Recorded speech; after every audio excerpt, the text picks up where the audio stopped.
Hey, everybody, welcome back to the ChatGTM podcast. We're reporting here live from the MarTech 2026 show at the Caesars Palace Hotel, Resort and Casino. We're here with an industry luminary.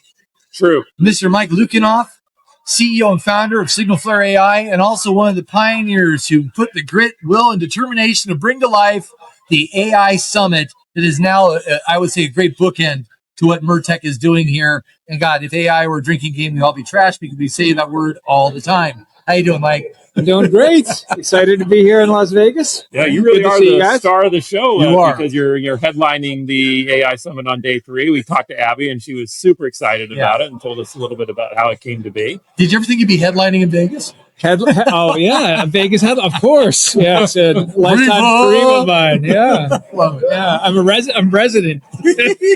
You and Metallica now. Right.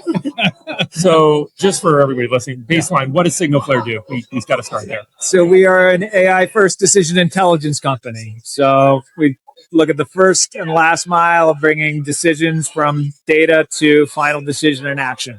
Perfect. So on the data side, that you need to get the nuance there. What data sources are the ones you're drawing from, and what are like kind of the primary contributors to the decisions you help drive? So we're pulling in POS data, mobile device data, local economic data, and we're mashing it all together to help restaurants understand things like pricing, promotional, local targeting, all those things that help a local business and chain restaurant to really understand how to drive profit into the business. Beautiful. So pivoting from that, because we're really talking about not that the SignalFlare isn't super important because that really keeps the lights on and what you're passionate about, but you're also passionate about AI, and it sounds like you're also passionate about bringing people together to teach them how it all works and why we should be thinking about this thing in the right ways. Tell us about how you got started just even making this happen. Like, it's hard to bring something to life like this, the AI Summit. Yeah, well, look, for me, it's more about pragmatism than buzzwords. Yep. You know, I've been in data for restaurants for most of my career, and before that, I was just in restaurants. Okay. So 25 years in working with data, and going back many years, machine learning was always under the hood. Yep. And in order to actually make data work for restaurants and make it efficient, AI became a deeper and deeper part of actually making the data work efficiently. Right. And without that happening, it's a very expensive proposition, as anybody who's done data warehousing the old way would know. Yes. And you used to have to do it with expensive consultants, and expensive dashboards and many dashboards. Right. And what AI is changing about it is making it actually more accessible to people. Democratizing, right? Democratizing, that's a good word. Yeah. I just learned it. No. Yeah. No. So look, I'm very passionate about actually making it practical. And I think that the buzzwords make it seem unattainable. Yeah. But the truth of it is that it's actually making it more accessible. And that's, I think, what Wednesday's all about, is trying to make sure that we tear down the mysteries of it and try and help people understand, how do you actually take all this information? How do you actually use AI and make your business more efficient? How do you actually start to use it to help your business? So one of the big factors in successful adoption and use of an AI platform we keep hearing is this notion of trust. You, as a provider of the tools, need to know when you can give a recommendation or something to your user regarding a decision that they can trust. And then you've got to help them trust the insight. How do you go about solving that problem? That's right. There's a lot of different layers of trust. The first one is, look, if you take your confidential data and load it up to ChatGPT on a free version of that, you're just sharing that with the universe. Right. So, and if you don't have an AI policy already, then somebody in your organization is taking a shortcut and already doing that. 100%. So you need to figure out what platforms there are that will keep your data confidential for you. So that was the first thing that we did when we started SignalFlare Navigator, was make sure, look, your data is your data and it's confidential and it stays there for you. Right? That's priority number one. Yep. Number two is when you put your data into, say, ChatGPT, you ask it a question, you might get a completely different question now than you do in 3 minutes from now asking the same exact question. You might get two different answers, right? Because it's probabilistic. What we understand, if you're an FP&A analyst, 1 + 1 needs to equal 2. It doesn't equal 3. It never equals 3, except maybe if you're talking about synergy, but you're not, right? So, but that's how LLMs work. We built an agent platform, which means that it knows when it's a math question and it knows when it's a creative question. And you need to understand the difference between the two. And that's the difference between an agent platform and a GPT, right? An LLM. And that's what we've built, because we need to make sure that we know when we're talking to an accountant or a marketer who understands that they need to, know what 1 + 1 is, or, how pretty should my ad campaign look. Yeah. When we think about this for restaurants, right, it seems that obviously data is king, right? Or the new oil or the new fuel that's running everything. But where do you see the biggest opportunities for lift and relief inside these businesses through the use of these tools? I think a lot of people are using it for cost containment. Yeah. But really, when you start thinking about efficiency, one of the ways that I find is that it's really a force multiplier. You can start using, especially with agent platforms, the sort of productivity somebody who actually knows the business, who actually knows what they're doing with it, and is strategically thinking. If you ask it the right questions, you can get so much more productivity. You could do so many more things. So instead of thinking about how much you're going to save me, start thinking about how many more things can I actually do. Think about that list that you were making up that said, oh, here's all the things I want to get done, and think about how fast can I get through all of those things. And that's the way that you really need to start thinking about it, is how much more can I actually get done. Yeah, that makes a lot of sense. Chad? So this seems like a very relevant question to you guys. A lot of the technical leaders in our industry talk about a recurring pain point being integrations, not accessible integrations that break. And when you're drawing in from all the data, how do you make sure you have the integrity of the integrations and you don't have any things that are breaking without a response plan that gives the operators the data they consistently need? Yeah, I mean, look, this is something I've been doing for decades, starting with, POS integrations and, matching it back to, all the different data sources. So that's something I've been doing for a very long time. What's nice about AI Assist is that whether you're doing with agents or whether you're doing with LLM matching, is that it starts to learn all of the different ways that you're doing the matching to categories, matching to locations, and so forth.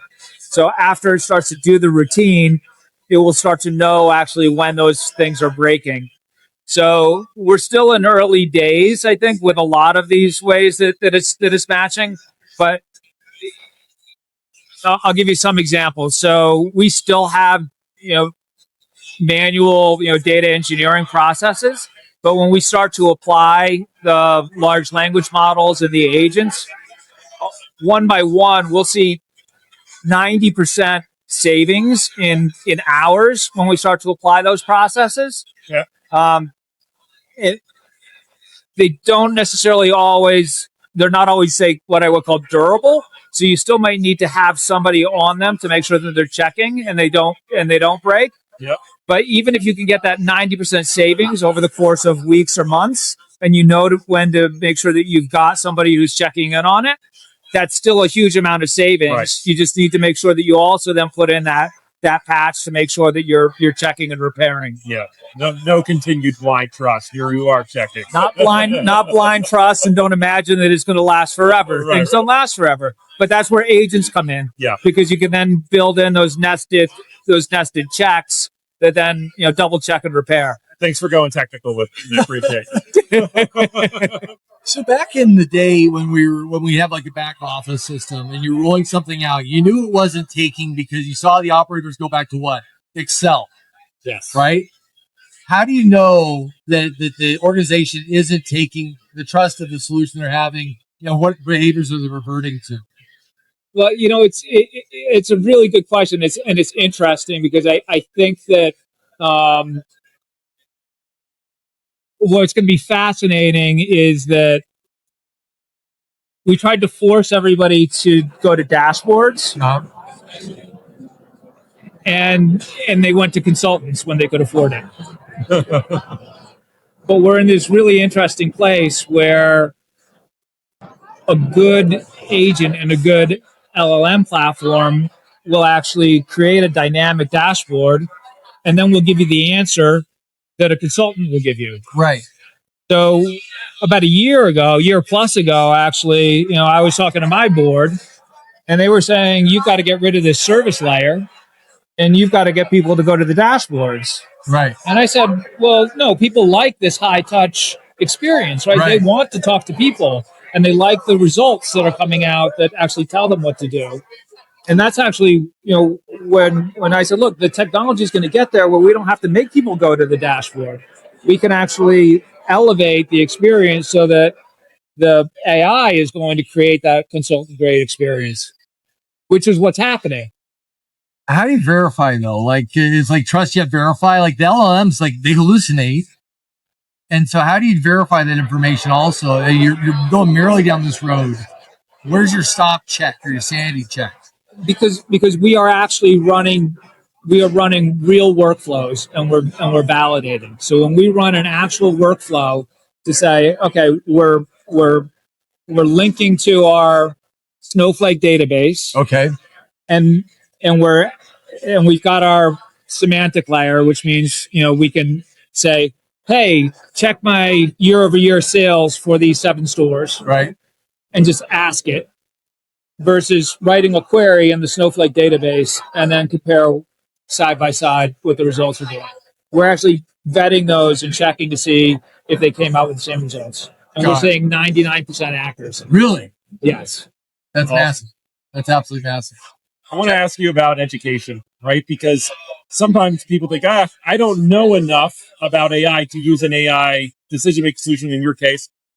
How much education is always helpful, but how much education is really needed to get the value of the tool versus, how much education do you have to do versus, no, it meets them where they're at. They don't really have to learn anything new to start benefiting. I think there's going to be a lot of education, and it's not just about using the tools. It's also top to bottom about how the whole technology stack is changing. Yeah, because even the way we think about how data is stored and how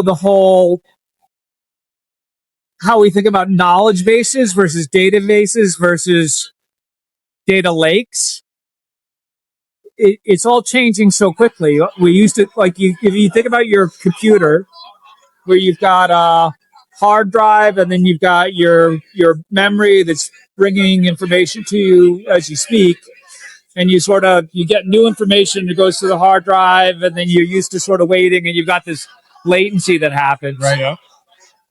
If you think about the next version of what's going to happen with AI, is that all of this information that's around you is going to work more like your brain. So whether it's the vision, whether it's your hearing, whether it's your email, whether it's your Slack feed, and you're going to have this memory that is more topical, and it's going to be current without all the rest of the memories that have happened. And as this comes in, it's going to process, and it's going to update, and it's going to know what the correct response is. Yeah. Which is much more like how the human brain works. In order to have that, you're going to have a completely different technical staff that looks a whole lot more like what how an LLM is constantly processing than what your current data stack looks like. So, this idea when people are thinking about, well, I just invested in my data warehouse. It's like, well, Hate to tell you. it's great. You still need a data warehouse, but it's necessary but insufficient, because it's this whole other layer that is going to make everything relevant. Yeah. Your data warehouse is just storage now. Yeah, Wow. makes sense. And it's going to be a journey for people to get there. It's going to be a journey. It's going to be exciting. It's very exciting. Yes. Are BI cubes dead? Cubes. Yeah. Is that a thing of the past? Is that a fossil? It's funny. I still see something like a cube in some of these stacks. Yeah. Not quite the cube that you grew up on. Showing the wear on my tires. Well, Mike, I know that you have all these folks here that want to talk to you. We're so much value having you come by and stop and spend time with us. If people are thinking about working with SignalFlare, what are they feeling? Right? Or they don't know they need to talk to SignalFlare. What's the pain they're feeling? Where are they blind? What does it say? You know what? I self-identify because I heard the following thing. Yeah, I think, look, most of the customers who start working with us, they've got some problems around pricing, promotion, menu strategy, and oftentimes they want to talk to a person, right? We don't force you into like sign up on the website. We want to talk to you about what the problem is that you're having to begin with. I mean, if you want to go to the website, you want to do self sign up, sure. But we've been working in the industry for a really long time. We like to talk to people. We want to understand how we can help you out of the gates. So, we're problem solvers. We're not just geeks. And you're still in the people business. We're still in the people business. I love that. With the people business. Yeah, well, hospitality is the people business. That's 100%. right. That's right. Well, Mike, you're definitely one of the good ones. It's funny. We've been doing this for 2 years now. When out we go to New York and Christmas, I see you there at the party. We clink our glasses, celebrate a good year. I'm glad I was able to see you this time. I hope I'll see you this coming year in New York as well. And of course, what events are also coming up? We're here at the MarTech show. Where are we going to be able to see you next? People can run into you if they heard something like today.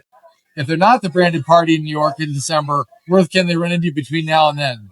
Well, I'll definitely be at Prosper. Okay. Oh, there you go. One of our favorite shows. I think we're going to be doing some dining around the country. We're trying to get some small dinners together over the course of the year. I've heard a little bit about that. That's awesome. Yeah, trying to do some smaller, more intimate, where you can actually have conversations with people, because we're in the people business.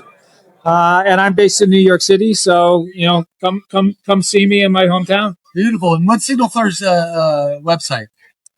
SignalFlare.ai. Oh my God, who knew? Well, I'll make sure people knew how to get to you. Right. And I know you're active on LinkedIn as well. That I am. Yeah, that I am. Or come see my my Substack. Beautiful. Substack. You know what? I got to pick your brand Substack. I'm starting to dip in there myself. So, yeah. All right. Well, Mike, thank you so much. All right. You're one of the good ones. Good also, Thanks for having me. Tammy Billings walking around. She's another one you can talk to about SignalFlare and about the AI Summit here as well.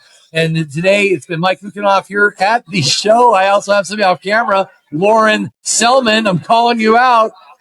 See, that's what happens. But this has been us here at the show. We're signing off for now. Looks like the show floor is going to close any minute now, so we're going to get back to his audience. And we'll see you guys on the next one. Have a great day, and we'll talk to you later.